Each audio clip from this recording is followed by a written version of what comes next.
Good evening everyone, welcome back to my channel. Welcome करते बेড়াতে আমি মাহু আমার একটি নতুন ব্লগে সকল বন্ধুদের জানাই ওয়েলকাম। কেমন আছো তোমরা সবাই? আশা করি যে যেখানে আছো সবাই সুস্থ আছো এবং ভালো আছো। আপনারা তো ঠিক আছে।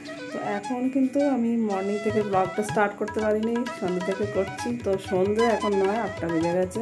তো এখন আমি কিচেনে চা আমার হয়ে গেছে, আমি চাটা নিয়ে চলে যাচ্ছি ঘরে।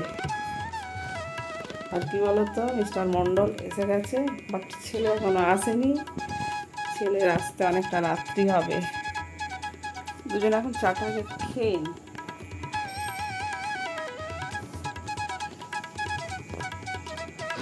চলো আমরা চা খাওয়া স্টার্ট করে দিই।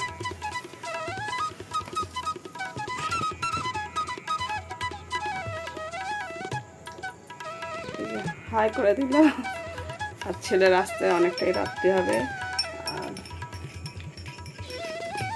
আজকে না অ্যাকচুয়ালি কী বলতো, অনেক কাজ ছিল, যার জন্য না মানে সকাল থেকে কি স্টার্ট করবো বলে না একদমই পারিনি।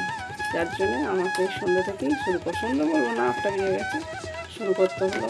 তাহলে চা দিয়ে ব্লগটা আমাদের চা দিয়ে স্টার্ট হলো।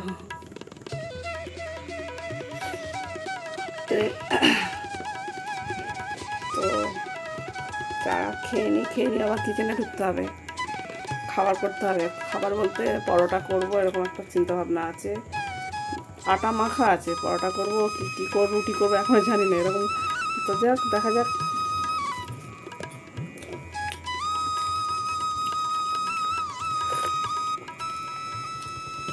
চা সন্ধ্যাবেলা না খেলে না, সকালবেলা যেমন 1 কাপ চা চাই ঘুম থেকে উঠলে, আর সন্ধ্যাবেলাও কিন্তু আমার 1 কাপ চা চাই। তো চলো আমাদের চা খেয়ে আবার দেখা হচ্ছে পরে তোমাদের সাথে।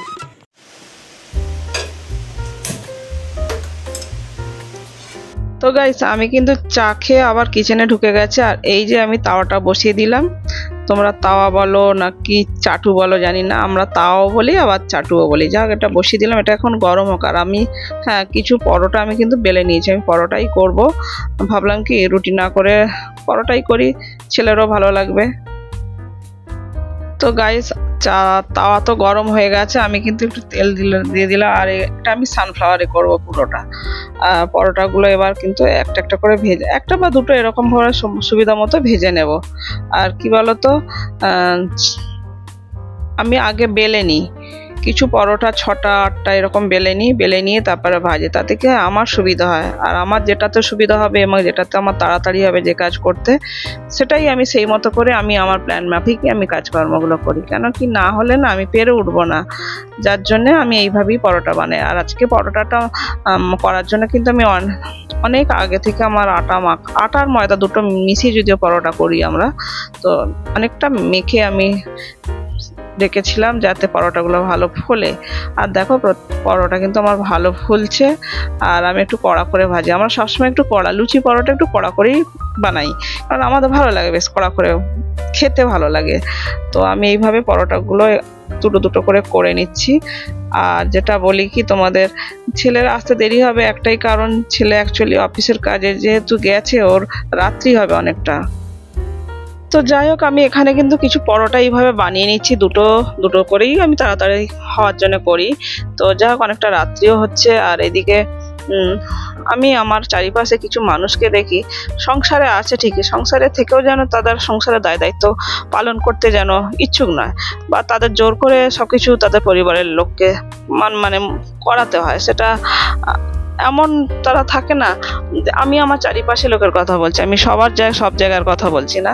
তারা কেমন যেন সংসারে থাকে, আর না থাকলেন এরকম একটা মনে হোক, কেন জানি না তাদের মধ্যে এরকম মানসিকতা আছে। তো এটা আমার মনে হয় ঠিক নয়। তো আমি এখানে কারোর নাম নিতে চাইছি না। যাই হোক, সংসার, আমি তো মনে করি সংসার মানে হলো একসাথে থাকতে একে অপরের গায়ের গন্ধটা কিন্তু আত্মস্থ করে নেওয়া। সংসার মানে হলো মনের মানুষটা যখন সামনে এসে দাঁড়ায় না, মানুষের মনের ভেতর তার কি চলছে সেটা কিন্তু বুঝে ফেলা। সংসার মানে হলো বর অফিস থেকে ফিরলে তাকে 1 গ্লাস জল সামনে মুখ তুলে দেওয়া বা মুখের সামনে ধরা। আর সন্তানরাও যখন কাজ থেকে বাড়ি ফিরে তাদেরও কিন্তু 1 গ্লাস জল আগে দিতে হয়। আমি তো মনে করি এটাই হচ্ছে সংসার। সবকিছু মিলেমিশেই কিন্তু সংসার, এইগুলো আমাদের সবাইকে কিন্তু পালন করা উচিত।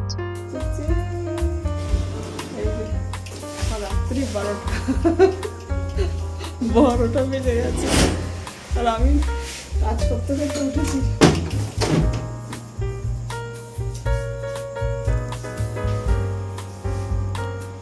দেখছো এখন কটা বাজে? রাত্রি 12:15। এই সময় যদি আসে তাহলে খাওয়া হবে কখন, বুঝছো? আর এই ঘরে লাইটটা আমার জ্বালা হয়নি।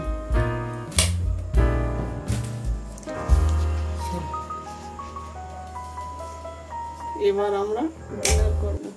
অনেকটা লেট হয়েছে আসলে, ওর ট্রেনে আসতে দেরি হয়েছে, কি করা যাবে। ও ফ্রেশ হোক, তারপরে আবার তোর সাথে দেখা হবে। তো ছেলে এদিকে ফ্রেশ হতে গেছে আর আমি কিন্তু আমরা একসাথে খাবো, যার জন্যই কিন্তু আমি ওয়েট করছিলাম, আমরা দুজনেই আর কি। যাই হোক, ও এসে গেছে যখন তাড়াতাড়ি এবার ডিনারটা সার্ভ করে নিচ্ছি। আমাদের ওই যে আমি মাইক্রোওভেনে কিন্তু আমি চিকেনটা গরম করে নিয়েছিলাম, চিকেনটা আমার করা ছিল। আর এদিকে পরোটা, চিকেন আর স্যালাড, এই হচ্ছে আমাদের রাতের ডিনার মেনু। তো এই দিয়ে আমরা ডিনার সারবো। আর ছেলের খুব খিদেও পেয়ে গেছে, কারণ ও যখন ক্লান্ত হয়ে বাড়ি আসে না রাত্রে, দেখে মায়া লাগে। আর কি করা যাবে, সবাই কি কর্মজীবনে এইভাবে ব্যস্ত থাকতে হয়, কিছু করার নেই। চলো আমাদের কিন্তু ডিনার মেন সার্ভ করে নিলাম।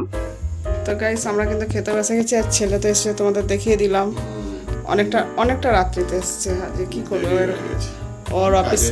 ওর অফিসে কাজের চাপ অ্যাকচুয়ালি যেটা চলছে এখন, আর এখন কিছু করার নেই। যার যখন এক একদিন তাড়াতাড়ি আসে, আবার এক একদিন দেরি হয়ে যায়। মিস্টার মন্ডলও বসে গেছে। তো আমরা খাওয়া দাওয়া ডিনারে আমাদের ওই যে চিকেন আর পরোটা আর স্যালাড আর মিষ্টি বের করে ভেবে ভুলে গেছে। আর ঠান্ডা মিষ্টি না খাওয়াই ভালো, ডাইরেক্ট সঙ্গে সঙ্গে। তো আমরা খাওয়া দাওয়া শুরু করলাম।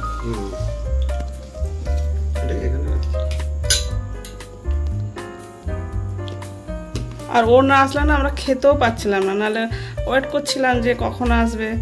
ও বলে দিয়েছিল একটু লেট হবে যদিও, আর আমরা এমনিতে রাত্রেই খাই, কোনো অসুবিধাও নেই তাতে। খাওয়া শুরু করে দিয়েছি।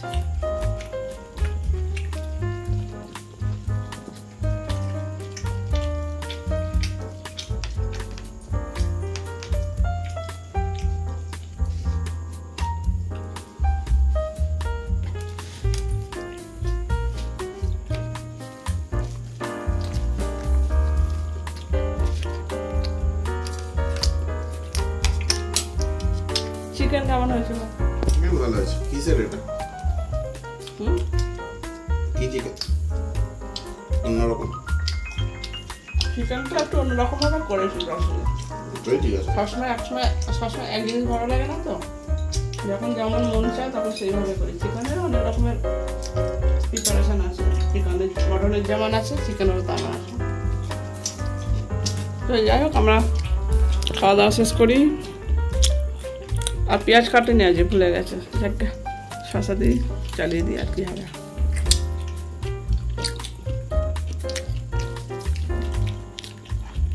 তো খাওয়া দাওয়া আমরা শেষ করে রাত্রে এখন অনেকটা 12:30 বাজে, বেজে গেছে 12:30 অলরেডি।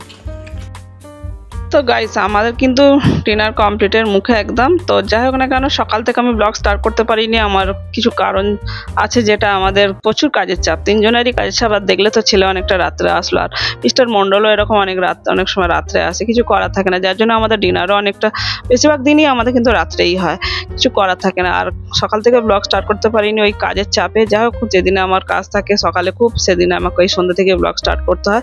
যাই হোক না কেন, ব্লগটা আমি আর টানছি না, এখানেই আমি ভিডিওটা এন্ড করছি। আমার ভিডিও যদি তোমাদের ভালো লাগে প্লিজ একটা like, comment, share and subscribe করে আমার পাশে থেকো বন্ধুরা। আর বেশি পাশে থাকা বেল বাটনটি অবশ্যই প্রেস করো, আমি যখন নতুন ভিডিও নিয়ে আসবো সবার আগে আসবে তোমাদের কাছে নোটিফিকেশন। যেখানে আছো সবাই সুস্থ থেকো, ভালো থেকো, বলে না কি পাই, love you all, take care, tata, good night. পরবর্তীতে দেখা হচ্ছে নেক্সট ভিডিওতে।